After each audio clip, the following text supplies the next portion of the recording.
All right, so I got my third pick now, right? Yes, sir. Okay, I'm gonna go with You want to trade picks? Yeah, let's overly complicate this. for three. I'm gonna go with the period of prohibition in the U.S. This is not very specific. It's just the entire time period, but I do think social media would be cool to. I don't know if it would be like as funny as some of these other picks, but I do think it would be cool to kind of like have codes and stuff on the internet and through social media for different speakeasies and stuff around town. I don't know. I feel like there'd be different groups and stuff that would be trying to like, lurk around in various corners of the internet to like get drunk together, which could be fun. Making it sound kind of creepy. What was the social media? You're the first guy to make speakeasies sound not cool. Yeah, let's not use this for a short. Let's not clip this one. Honestly, you sound like a narc who didn't get invited to parties, and you're like, I wish like people would just tweet about it. No, what was the social media? Send me your address, man. What was the social media in college? Yak. Yik Yak. That's the first thing I thought. That's a great idea. This should be anonymous. It should be an anonymous social media like Yik Yak would be perfect. That's the first thing I thought of. When TikTok first came out and everyone was talking about TikTok, I was like, why is everyone so hyped about this? Like, we had this when we were in college, thinking that it was Yik Yak again, because I conflated the names of the two of them. I'm like, yeah, all you did was like hear people getting back to the suburbs and like tweeting about Coke. But that is not what TikTok ended up being. I don't know if that would have been better. Yik Yak was pretty fun. Yeah, it's a good pick.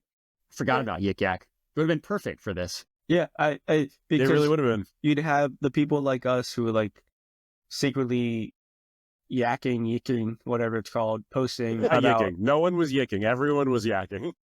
Speakeasies and cool times, and then you'd have narcs like Andrew like trying to find them from the cops. Guys, I'm totally not a cop, but if you were to be hanging out tonight, like, who would you be doing it with? And where would you be? And like, what basement of a bar would it be in? What's the secret? Nah, please. It would also be really funny because there would be like a subset of the population that would be super effed up all the time while everybody else isn't. And just watching them just drunk tweet through it all would get people through prohibition. Like, if they couldn't get alcohol themselves, they could live vicariously through the bootleggers. I also see it as like social media has been used for rebellions and resistance. Thank you. And like, that's how like it would allow alcoholics to do that. I actually think this is a pretty good pick. I think it'd be a fun pick, like a fun thing to follow. Jay Gatsby never makes his fortune if Andrew's able to rat him out fucking immediately. Don't think I wouldn't. Yeah, you might have saved his life. I don't know. Hashtag party at Gatsby's again. Yeah. Jesus. Throwing 20s, man. Yeah. All right, I'm going to go my third pick. Boston Tea Party. I feel like it would be a fun time to be on the internet, like a rare time where people actually, like at that point in time, are feeling American pride. I think it's like a funny form of protest. It's just like, fuck your tea and just throw it in the ocean. Like, I imagine people in their homes, like in like solidarity, like have like little green tea packets. They're like throwing it on the ground, like stepping on it. They're like, yeah, we're with you. It reminded me, or I thought of it on like the night where Osama bin Laden was killed. And like, I think it was 2010, where like I was watching the Phillies game, like some dude brought out like a massive American flag. There's just like shit going on like that. That was during like before social media got terrible. So yeah, I think the Boston Tea Party would be some fun times. Yeah, no, this is a really good pick. Another really patriotic pick. You're definitely feeling odd week to be feeling your American pride. I'm not. You want to be feeling a little bit more American pride. It's more nostalgic. Might be what it is. It's more nostalgic. Yeah, this would play great on social media. You'd be having people doing like copycat versions of it across the various other states, or I guess colonies at this point. This kind of reminds me a little bit of like the way that I'm envisioning it in my head. You mentioned when we got Osama, I'm thinking a little bit of during like the Black Lives Matter protests where people were like live streaming themselves down at the National Mall or at the gates of the White House or whatever it might be. And just like, even outside of the comedic element and the memes that would come out of it, it's just like really, really like kind of like the best version of citizen journalism where it's just showing people what's happening on the ground. And I mean, probably far more Americans would have been all about that shit if you just kind of got their blood up a little bit. There would not have been loyalists to the crown still. They would have been like, yeah, fuck this tea. Yeah. Go ahead. Well, you go ahead. You go ahead. Okay, I'll go. I like this pick. My only real pushback is I feel like with the Boston Tea Party, obviously those that were on the front lines and actually dumped the tea were, are still kind of like the driving force behind this. And I can't help but feel that like some of the social media warriors for this will be a little cringy. There'd be like a hashtag like spill the tea or like hashtag like something like that, and like all the suburban moms and 17s would like be tweeting it without actually doing anything for the cause. So I do think everyone would put up a black thing on their Instagram. Yeah, we were all there. We remember. I do think this runs into a bit of that problem, but I still like the pick. Andrew just ruined the pick for me. No, That was a good I wanted you to go counterpoint. first. I had thought Good about counterpoint that wine moms will fuck this up for a lot of people. Yeah, that's true. I had thought about this time period. This had not crossed my mind. It's a good pick, and it reminds me of recently falling into a whole Boston Boston TikToks, which is just a bunch of people in very thick Boston accents talking about fighting ice. About ice? Yeah. And there's been some great memeable stuff, but it just makes me feel like that vibe. And I would be. Can I ask you a question, Thomas, when you're done with this? No, you can go ahead. Is this why when I log on to the List Night TikTok account, our entire feed is those videos? No, I've never logged into our TikTok Got it. account. Maybe it's just like real. I know I Maybe liked it's one of them, and just I blowing logged up. on recently, and I like scrolled to see if there's any like comedic stuff, and it was like Boston, ice, random shit, and then Boston, ice, and I was like, this is our entire algorithm. I just, I may have issues with Boston, but there's something about people from Boston ranting with their thick ass accents. If I got to watch them live stream dumping tea, It's I'm here not a for it. sexy accent. And so I know at one point they were rooted like sex or ranked sexiest accent in America. I imagine the only people that voted were in Boston. There's no way that's true, but it is a good aggressive accent. It's Boston mean, and aggressive Brooklyn. accent. If you're fighting a dude from either one of those places, they're already winning the beginning battle because they sound way cooler than you do. I also feel like we're running with the assumption that the Bostonians in the 1700s have the They same did. accent as they They do did. Yeah, they today, did. which they don't. They did. But I'm going to give us a pass and say that they do because it's funnier that way. Yeah, Yeah, I mean, I guess they probably had like the mid-Atlantic, like really, really pleasant, almost English accent. But I kind of No, like they the probably idea that they had- sounded like Mark Wahlberg. they probably had English accents. I like the idea that like when they Some of spilled them were natives. I like the thought that like when they spilled the tea, that instantly changed their accent from sounding like vaguely British to just true like current dirty day Boston accent. Yeah, real dirty Boston. It's Yeah, really I'm just they dumped the tea, so they didn't have anything to soothe their throats anymore. So it just like really got raspy. So then they started sounding horrible. A lot of things are coming together right now. Yeah, I'm just It's imagining just- it. A city of tuberculosis. Yeah, I'm just imagining it being live streamed, and then everybody sounds like the movie Departed. Like that's what you're just hearing with them throwing tea in the. Yeah, Solid pick. It's a Thank good pick, yeah. I've gone back and forth on this pick 3 times. It was great.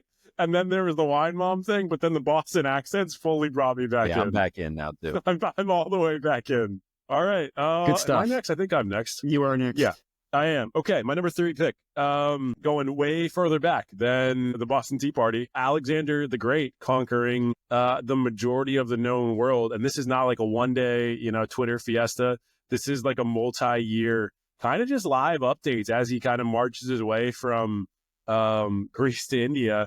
And, you get to see the reactions of everybody in the areas that he has not conquered yet, being like, oh, fuck, Alexander's coming. And then being like, oh, no, maybe like Alexander, like, kind of a cool guy. Like maybe not that bad. Maybe we like being part of the Macedonian Empire.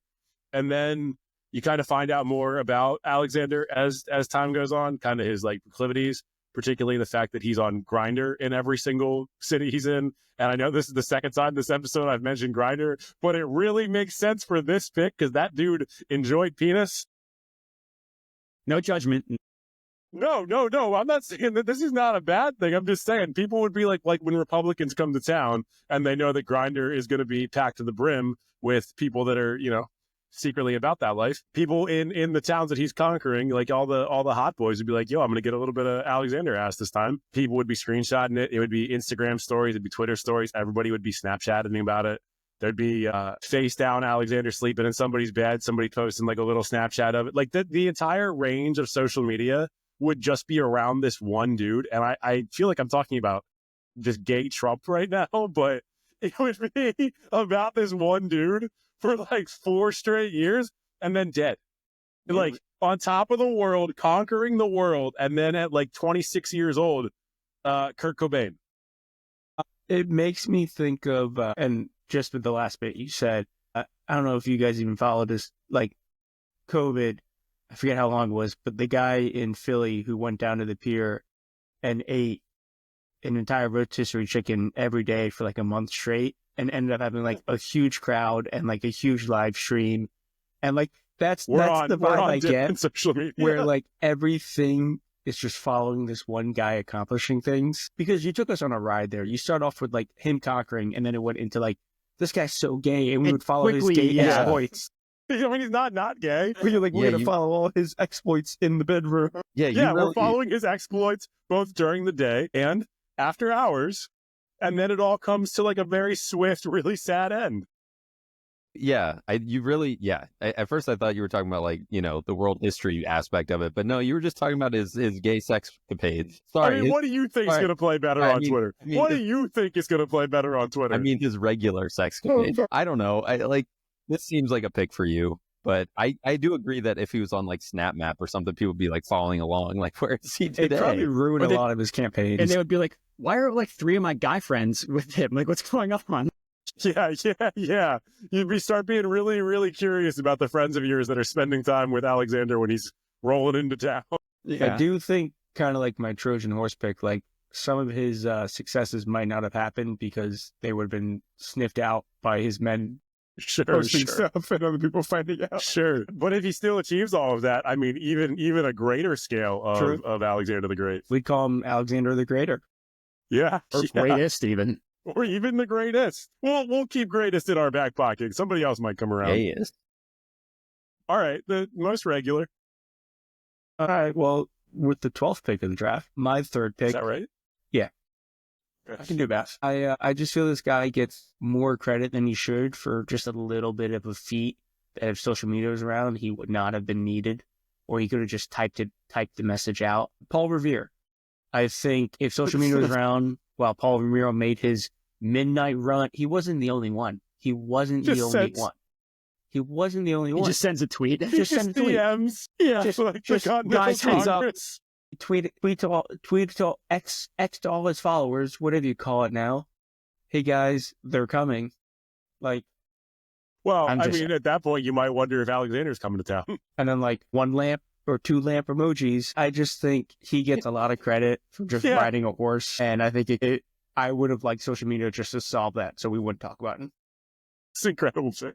This, to me, I mean, it's a humorous pick. It's a you pick. I don't know that it makes anything better. In fact, I think it makes everything so much more mundane that it's like that we wouldn't even know about Paul Revere at that point. Like, Cares? There's no yelling. It's just tweet. I don't know. At Pauly Rev on Twitter. Or like he could like have it playing from the speakers on his phone as he's riding. I don't know, but like, you know, he could post on TikTok and then maybe people see it, maybe they don't. I feel like our picks are like social media would enhance this moment. You're like, here's how I can make a cool historical event worse. What's cool about it, Matt? He rode a horse. He rode a horse and yelled. What's he cool? also didn't even do the entire thing. He rode like one leg of the journey, if I remember correctly. Yeah. It's just like that bitch Balto. Balto's not the only dog that ran those vaccines. Togo did the hardest part of it. Yeah, you saw that movie. Almost said Balto Togo instead of Paul Revere. Yeah, man. Look, Balto Togo is a battle I'm willing to fight at any time. I think actually that's a good point though, that like some of these picks, it would be good to have social media to kind of like call out the bullshit on these weren't as historical as we make them out to be in hindsight. It's like if you have people checking them like then and there, then it sort of keeps everyone down to earth a little bit more. Is this your way of telling us you think the moon landing's fake? I just think we'd have a better chance of knowing whether it was fake if there was social media then. Big just asking questions guy. Andrew, always jacking off on this pod. Just asking questions? Yeah. JAQN.